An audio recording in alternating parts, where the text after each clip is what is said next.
নমস্কার বন্ধুরা, তোমাদের মধ্যে যে ছোট ছোট বন্ধু আছে আমার, তাদের জন্য আমি এই শারদ উৎসব ছবিখানি তৈরি করেছি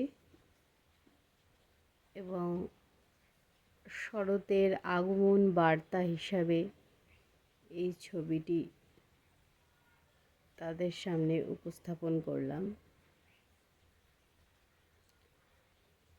যদিও দুর্গা ঠাকুরের প্রত্যেকটা হাত, অস্ত্র, এই ছোট ছোট কাজ করতে অনেকটাই সময় লাগে, তাও যতটা ছোট করে সম্ভব ছবিটা তৈরি করলাম, যতটা সহজ করে সম্ভব তৈরি করলাম।